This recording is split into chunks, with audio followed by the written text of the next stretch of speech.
Welcome back to Who the Heck Are We? It's another episode. Our Agilas UMAC series continues. Do we need to introduce the guy here? Shout out, Boss Nano Hamita! Shout out, Boss Claro. Thank you. Thank you for having me dito sa training site nyo, University of Makati. Ang captain ng Agilas UMAC. Kahit newcomer ka. Kamusta, Nano? Okay naman, boss. Sabi mo walang adjustment nung in-interview kita sa press conference. Kasi kilala mo na yung mga players eh. Yes. Halos yung mga local players, Yes. taga PFL din, no? So, inaaral niyo yung scouting report niyo naman. Lagi ka nanonood ng live stream Yes. pag wala ka sa stadium. How about yung sistema ni Coach Jorg, the new coach? Kasi alam ko modern yung style of play niya. Medyo bago? Yeah. Para sa akin, si Coach Yor is like, iba yung approach niya sa team. Yung para sa akin, iba yung motivation niya sa team. Magaling siya, hindi lang sa loob ng field, kundi sa labas, outside the field. Like, paano siya mag-motivate ng players, bilang, yung tingin niya sa'yo is hindi players, bilang tao. Ganon yung tingin niya sa mga players. Not just on the field, pero parang may pagka off the field din, Oo. looking at everyone one by one. Oo. Parang mentor. Mentor Talaga. talaga. Ayun. And ikaw, as a captain, anong style mo? Vocal ka ba? Or... Ako as a captain, hindi ako masyadong vocal. Mhm. Pero sa loob ng field, 60% siguro vocal. Pero the rest nun, pinapakita ko yung work ethics ko na need kong magtrabaho. Kasi para sa akin, football is hindi lang naman salita eh. Kasi the more nakikita kanilang nagtatrabaho sa loob ng field, parang maganahan din sila magtrabaho dahil nakikita kanila as a leader na nagtatrabaho ng 100%. Magandang halimbawa ka, Yes. di ba? Good example or leading by example. Pero we are recording this before opening weekend, pero wala kayong scheduled game. Pero for you, busy na ba? Or training lang? Or may ibang ginagawa pa sa routine, coaching, anything else? Sa ngayon, may mga banding kami. The past weeks, may mga practice games kami. Like, we play against Kaya. Tapos, Garelli and Army. Yun yung mga practice game namin for the last 2 weeks. Alam ko scoreline ang hindi nahabol pag may practice game, no? Pero performance niyo as a team, kamusta? Ngayon, nakukuha na namin yung chemistry. Kahit paano, like what Coach George said, every day, nag-improve kami kahit 1% as long as hindi kami bumaba. Yun yung goal namin is every day mag-improve as a team. Yun, na-inspire na ako dahil sa mga words ni Coach Jorg. Sigurado. Kakaiba talaga. Talaga. Kakaiba talaga. Kasi experience si Coach Jorg, no, around Asia. Kasi ako, marami na akong nakikitang mga coaches na dumaan sa akin, pero iba talaga yung style ni Coach George. Kasi ngayon lang ako nakakita ng coach na magaling na magturo, magaling pa mag-motivate. Kahit alam mo na yung down ka, so ipupush up ka niya. Tsaka minsan lang ako nakarinig ng coach na mas active yung pagiging positive niya compared doon sa negative. Kasi sa kanya, magkamali ka, cheer up ka niya. Dalawang mali, cheer up ka ulit.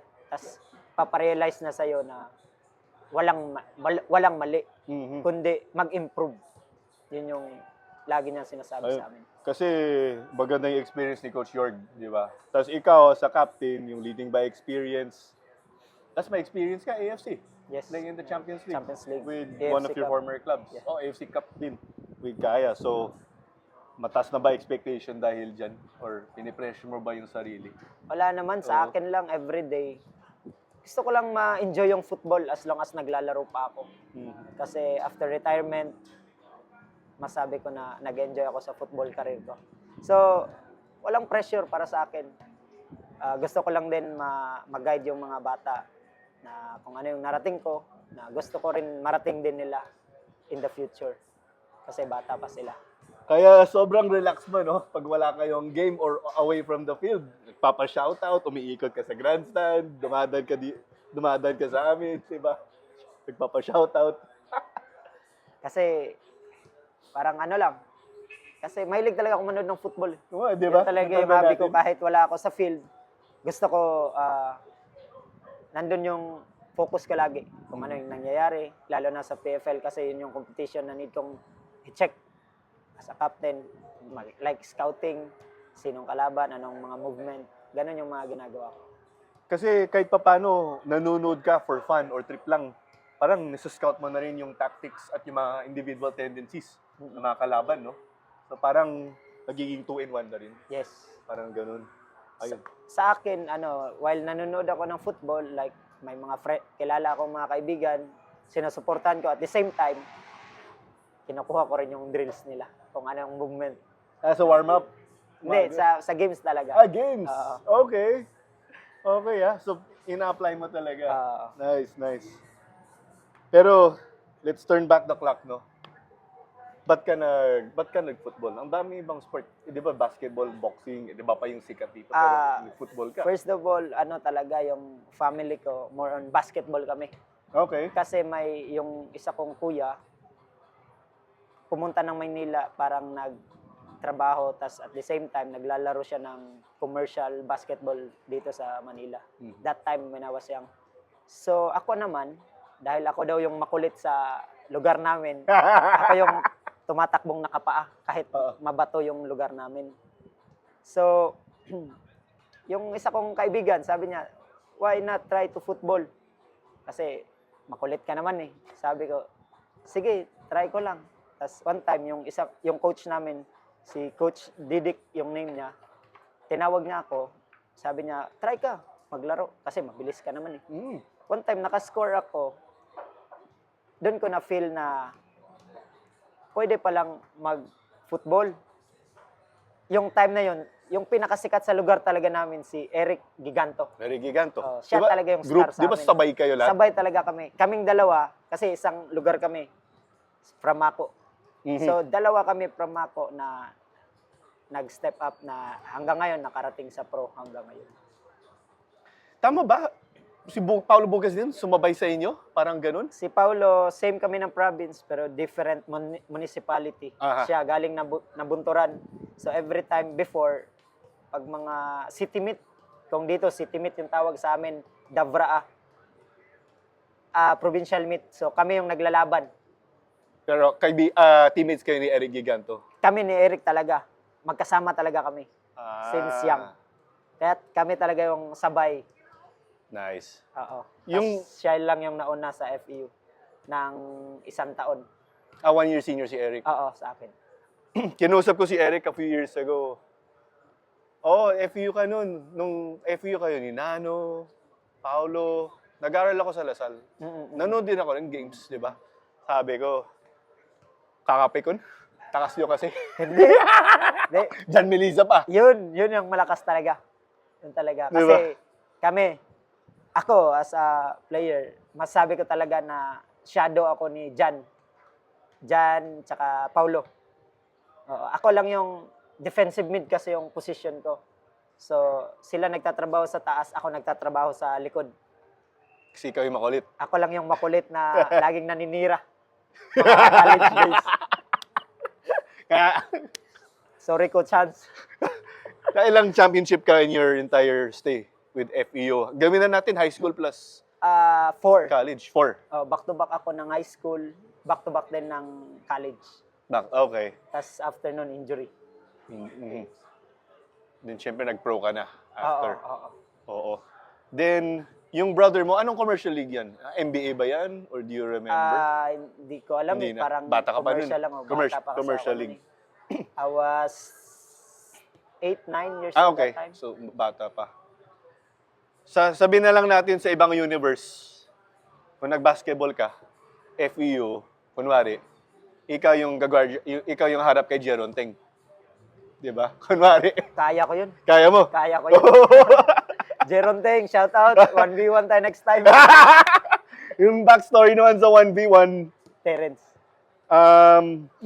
yung 1v1, ano to? Commented din ako sa UAP. Then, ang naisip ko, di na natin kailangan sabihin yung mga mita nagpo-football kasi alam na yan ng mga tao. Next level. Nag-isip ako ng istorya. Ace, kunwari mag 1-on-1 kayo ni Kuya Nano. Si Kuya Nano, pro player sa PFL. sino dyan, no? Yung mananalo. Sabi niya. Siya daw, syempre, may tiwala sa sarili. Kahit pro player daw si Kuya. Next week, lumapit ako sa'yo. Sabi ko, ako, dumiretso ka. Oo. So, ganun ka-competitive, syempre. Yung mga amitas. Yes. So, ilan kayo? Is John Lloyd yung nasa FEU? Yeah po. High school. Kinover ko na rin. High school, oo. Yung bunso, Oo, I remember. bunso namin. Anong nickname niya? Jumong. Jumong. Oo. Jumong Amita. Jumong. Okay. Jumong, Ace, Nano, Analu, sino pa? Kuya mo? Ate Jen. Ate Jeneline. Yun yung FEU din. College, women's. Also, Sabay sila ni Analu.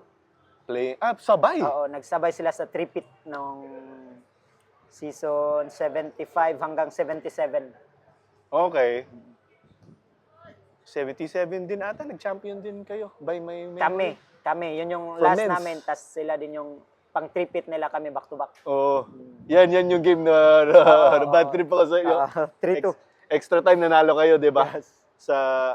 Nanalo kayo Paulo to take Bugas. the championship. Paulo Bugas winning goal. Yung Oo. own goal. Pinors niya. Oo. Alam ko sa papel, kinredit nila kay Bugas. Paulo, So, referee's judgment.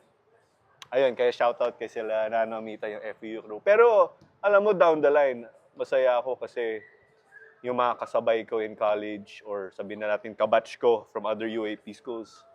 Ako as a commentator, masaya ako kasi kino-cover ko pa rin kayo. Kasi parang may community din eh. Yes. Diba? So, ayun, parang may pagka-continuity. Sabi nila, veterano na sila na, oy, mga kabatch ko yan, halos, more or less. Kaya nga minsan napaisip ako. Kasi nung panahon na nasa Loyola ako, yung panahon nila Philiang Asban, ako yung pinakabata. Tapos ngayon, ako na yung pinakamatanda. Ikaw yung captain na. Ako na yung pinakamatanda. Kaya chinecheck ko, ilang taon na sila, lagi silang nagsasabi sa akin, 25. Sabi ko, parang 17 pa lang ata. At least, mentally, ay, ganito pa ako in my eyes, di ba? Or in your eyes. So, okay. So, with that, grabe talaga. Hindi say time flies, di ba? Oo. Pero for you, ilang years pa yan in the tank? Madami pa. Sabi nila, age is just a number daw eh. So hanggang kaya, go lang ako. Makulit ka pa rin sa field, di ba? Makulit pa rin. Parang ang feeling ko nasa 23 pa ako eh. 23. No signs of slowing down? Oo, wala naman. Wala ka nang Wala naman. nararamdam? Kasi nagko-control din ako nag-alaga din ako sa sarili ko eh. Like sa pagkain, yung mga bawal at pwede. Ice bath, Parang nag-ice bath inaalagaan ka rin. ko, yes. Mga ganun. Wow, so disiplina talaga. Disiplina talaga kailangan kasi may edad na eh.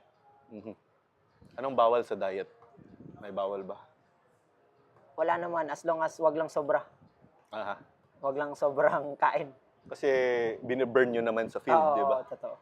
Oo. So, Kasi ako okay. more on fruits. Okay, More so, on fruits ako, tsaka as long as laging may saging, tsaka mangga. anong klaseng mangga? Yung Dilaw? yellow. Yellow, Oo, yellow. Hindi oo. yung Indian mango. Hindi, With hindi. bagoong, okay. Minsan lang, pag ganun. Kasi Ah, masama din pag sobrang bagoong eh. oo. So, sabihin natin, nasa lifestyle mo na talaga.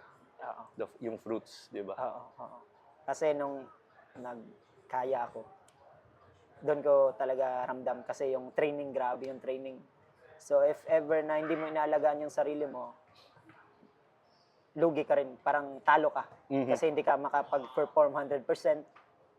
Tapos nakita ko lang din one time si Noy Filongko. Kilongko. Oh, grabe din yan sa diet niya. Kaya sabi ko, why not i-try ko sa sarili ko rin na ganun.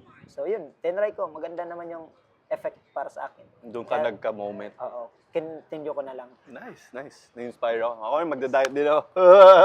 Hindi na kailangan. Sinasabi ko sa mga kaibigan, yung sad part sa pagka-media or commentator, hindi siya nagbe-burn ng calories. Oo nga. Kasi, Katulad ng mga players sa field. Totoo. Kaya sarap ng kain niyo after ng game kami. Bibiglang utak lang. Gutom na kami after. Wala namang calories na nabawas. Close ko yung part ng nano kulit. Natandan mo yung goal mo versus Agilas. Pero nung kaya ka. Hindi ko na iniisip yun. Kasi nung pumasok ako dito, yun yung laging sabi nila eh. Sorry. Pero kwento na natin. Tas Sara na natin Okay to. lang, walang problema. Wala naman yun, okay lang. Tawag ko dun, knockout play. Doon ka nakatago sa likod ng goalkeeper, Oo, Dini. kay Dini. Oo. Drop ng bola. Nakita mo ba yan sa Premier League? Doon ko Hindi, nakita hindi. dati. O, Hindi ko nakita. Parang ano lang, kasi ako yung every time na nag-delay yung keeper, lalo na si Dini, kilala namin, nung chinecheck ko yung video niya, before pa lang ng game namin, parang every time na may hawak siyang bola, binabounce niya talaga. So, start ng finals, ako kasi yung player na every time na mag-delay siya, ako yung magpe-press. Kasi si Daiso that time, need niyang parang i-save niya yung energy niya para sa next play. focus siya sa offense, ikaw yung two-way. Ako yung two-way ako. Ah, ah. So ngayon, wala lang, parang pumasok lang. Sabi ko sa kanya, first half, bounce, isa. Second half, doon, isa ulit. Sabi ko, pangatlo, punta na ako dun sa likod niya. Pero Kinakabahan ako. yung time na yun, pag bounce niya, nakareact kasi yung katawan ko, biglang, yung kulit pumasok. So, Instinct na, no? instinct na. Pero jokes aside, kasama din yan sa training eh. Oo, instinct eh. Di ba? Pero Kasi yes. sabi nila, kung parang sa akin kasi football, kung sino yung unang makareact, yun yung panalo. Quick So, first step. yun yung pag-bounce niya, nakareact ako. Kung nag-whistle yung referee, okay lang sa akin. Pag hindi nag-whistle, mas pabor yun sa amin kasi score eh. Play to the whistle. So yun, di ko alam, wala na akong feeling that time na basta kinuha ko yung bola, fake, chip shot, yun lang. Tapos pag check ko, pumasok na yung bola, sabi ko, celebrate ako kasi 1-1 yun eh. 1-1. Oo, Down pero, kayo. Oo, down na kami. Pero hindi pa ako sure na mananalo that time. So kailangan pa magtrabaho talaga that time. Maganda yung momentum ng Agilas nun kasi. Kaya nga. Natanda ko. Kaya sabi ko, knockout play nung na-recap ko. Oo. Pero, sino naging role model mo in football? Or idol? Meron ba? Kasi nung bata ako, David Beckham eh. David Beckham. David Beckham talaga yung sikat. Hindi pa Lionel Messi, Cristiano, wala pa. That David time, Beckham. David Beckham talaga. So, ako siguro, idol ko, yun, David Beckham. Pati yung looks. Hindi naman. Nag-transfer din. Nano Amita to. One and only. Okay, David Beckham, idol. Then, naglalaro ba kayo sa house? Yung mga Amita siblings? Actually, wala kaming banding sa football eh. Wala. Wala. Basketball, more on basketball kami mga kuya ko. Every time na umuwi ako sa amin, basketball talaga yung laro namin. Parang time away na rin. Oo. Time vacation from football. Iba na lang. Oo, iba. So lahat nagba-basketball din? Basketball Sila talaga. Ace din? Oo, yun talaga Oo, yung si kalaban Bunso. namin. Oo. Tapos yung kuya din namin. Okay. Magaling yun. Si Ace, magaling yan sa basket. Si Jumong din, magaling. May one time, may isang parang nakuhanan siya ng video na sumali siya ng liga dun sa amin basketball. Jumong. Oh, nandun sa Facebook. Na-share ko yun one time. Nang galing niya, para tawag namin sa kanya, Kalye Irving. Kalye Irving yung tawag ko sa Ano, kanya. Kali Irving ko, Bisaya. Ano tanda ba? Okay. Galing talaga mag-basket nun. Ano yan? Nag-hang time sa layup? Hindi naman. Magaling lang talaga mag-dribble. Handling. Handling. Oo. Handling. Okay. Kaya tawag namin sa kanya, Kalye Irving. Mami, lalabas ko yan sa UAP High Oo, School. pwede. Hindi ako permission. Eh, si Kuya naman nagsabi. Oo, wala namang problema yun. Ako bahala dun sa kanila. Okay. Pero ikaw, style of play mo sa basket? Point So, guard ako eh. Point guard. Hindi ka points guard. Hindi. Points guard, hindi. Point guard talaga. Point guard ako, tsaka minsan ganun, sa bench. Bigay tubig. Pero yan sa liga. Sa liga. O, Hindi pag naglalaro hindi lang pa ako kayo. nakatry ng liga yung liga talaga. Pero ligang labas, yung pustahan. Kasama ko sila Terence that time. Romeo. Oh, si, Ito yung sinasabi mo kanina. Yes, Jerry Pingoy. Jerry Pingoy. From the same place kayo. Kasi FU. Sa FU na mismo. Oo, FU Eh, na hindi back home in Hindi, Mako. FU. Oo. Ligang labas kami. Pag wala kaming Saturday, Sunday, wala kasi kaming training. So, need kasi nila ng 3 player na football. Kasi every time na mag-rebound, kami yung tatlo na football player yung takbo na dun. Tatapon lang. Magsa-stop sa larong karpentero. Oo, oo. Yung outlet pass. Oo, outlet pass. Put. Yun. Di ba, pag shoot ng kalaban, yung kalaban namin, naalala ko pa, mga tricycle driver. Pero ang gagaling. Bilis nila. Yung tricycle driver, sa una lang. Pero kami kasi, football player, tumatagal kami. Oo. Kaya every time na may rebound, takbo na kayong tatlo dun. Si Sai Villaseñor, yung sa Army ngayon. Yun. Oh, kasama ko yun. Si Val Horao. Si Horao. Wow, I haven't heard that name in a long time. Sa Val FEU. Horao. Oo, Oo. sa FEU. Yun, tatlo kami lagi. Labas si Eric din minsan. Kinukuha namin. Recruit. Oo. Tapos Terence, Yes, Terence, Jerry, Pinggoy, si Delphi. Delpinado. Sa Delphi. MPBL. Oo. Oo. Tapos, si Mabs, hindi na kasi nanay. Hindi, Mavs. magkasabay, nagkaabot kami sa FEU, pero fourth year high school siya ako, first year. Mhm. Pero hindi siya more on ligang labas. Aha. Parang ano siya, more on professional setup. So Oh. kami, La Terence. Wow. Ano lang to? Pustahan lang or Pustahan liga lang. talaga? Pustahan lang talaga. Oo, Larong oo. laro bote labas ng lang, coke. oo. Ganun. Oo. Oo. Pero I know, sabi mo nga mataas yung expectations for this season. Balak nyo mag-AFC sana, di ba? To play in that level. Nasabi yun naman what you have to do with the hard work leading by example. Oo. Pero with this, baka 5 years from now, where do you see yourself? Coach ka na ba or player pa? Player pa siguro ako. Player pa. 35, kaya ko pa yun. Ayun. Kaya ko pa. How about, ito na. Chance, shout out Shout mga fans mo at fans ng Agilas, UMAC FC. Baka may mensahe ka, of course. Sa lahat ng mga fans ng Agilas Yumac FC, sana suportahan nyo kami ngayong season na to. At huwag kayong magsawang sumuporta sa amin. Win or lose, maraming salamat. Ayun, shout out na Amita, Kuya Miles, our cameraman, last 2 episodes. Shout out. Shout out kay Kuya Miles, sakto yung jersey niya. Shout out Kuya Miles! Woo! Thank you, Kuya Miles. Okay guys, thank you. Bye-bye. Thank you. Shout out Boss Claro. Thank you. Thank you so much. Sige.